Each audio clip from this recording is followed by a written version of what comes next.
Well, Attorney General Pam Bondi, thank you so much for giving us a little bit of insight into this week. There's been a lot that has happened, and at the end of the week, we saw a lot of arrests in the case of all of these people who stormed into that church in St. Paul, Minnesota. So I think the message that has been loud and clear, delivered from the DOJ, has been it doesn't matter who you are, even if you're Don Lemon, no one is above the law and people will be held accountable. No one is above the law. And Laura, as you know, President Trump is the first president to house the House of Faith in the West Wing. So that should speak volumes for this country.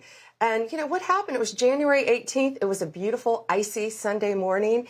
You had a congregation getting ready to go to church. Parents putting on their kids' shoes, their snow caps, grandparents getting their canes out, parents coming to worship just like they do every Sunday. They thought it was an ordinary Sunday. It wasn't, because while they were driving to church in a parking lot a few miles away, Don Lemon, Armstrong, others, we've charged 9 so far, were in a parking lot, and according to Don Lemon's words, they were planning a resistance operation on that little church. These parishioners are coming in, and they didn't realize they had already been infiltrated. They had part of these attackers walking in with them, sitting next to them in the pews. They're there to worship God. As the minister starts preaching, Pastor Parnell is wonderful, the nicest man. He was shocked. They all come in, they were caravanning there, cars bumper to bumper, all of them, the 9 we indicted, all caravanning together. They storm in that church from all directions, start screaming chants in unison, horrible chants. One man screams, "This ain't the house of God, this is the house of the devil." A little girl later recounted that she thought her mom and dad were going to be killed. Parents were blocked from getting upstairs to get their children out of Sunday school. Some of the lucky women ran out the side door, falling on the ice, legs up in the air. One woman hurt her arm so badly she had to go to the hospital. Parishioners were blocked from exiting the church. Don Lemon, on video, blocked one of them, screaming, yelling at the pastor. That's illegal in this country. When we say God bless America, we mean it. We're going to protect America. And if you do that in any house of worship in this country, we're going to find you, we're going to indict you, and I'm going to prosecute you.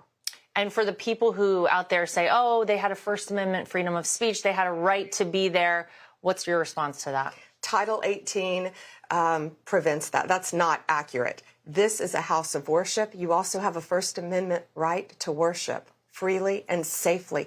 On a Sunday morning, all of those parishioners, so many of them thought they were going to be involved in a mass shooting. They didn't know what was happening.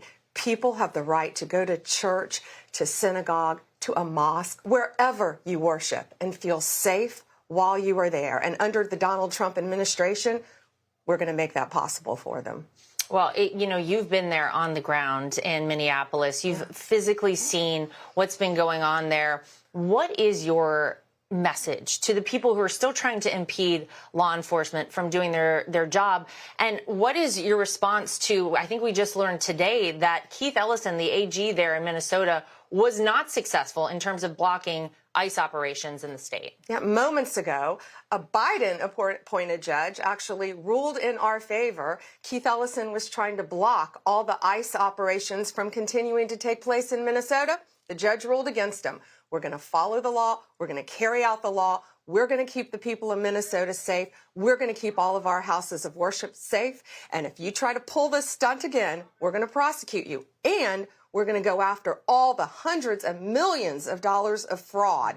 The vice president is all over this with us. And so is the president, of course. And we are going to come after all of them. They better be careful. Well, give us a sense of the morale of the federal law enforcement agents that are there on the ground. You know, they've been so demonized by so many people. They're doing such an important job, such a tough job, but you've been able to spend time there on the ground in Minnesota with them. What's the morale like right now? Well, it's tough. I mean, it's really tough when people are blowing whistles and coming at you when you're trying to do your job. And they are taking the worst of the worst criminal illegal aliens off the streets.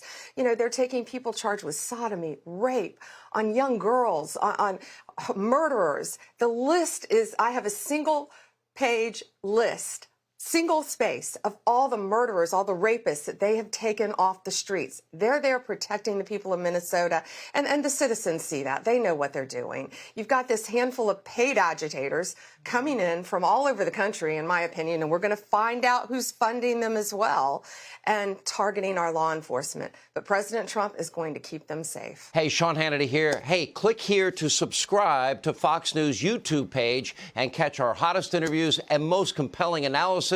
You will not get it anywhere else.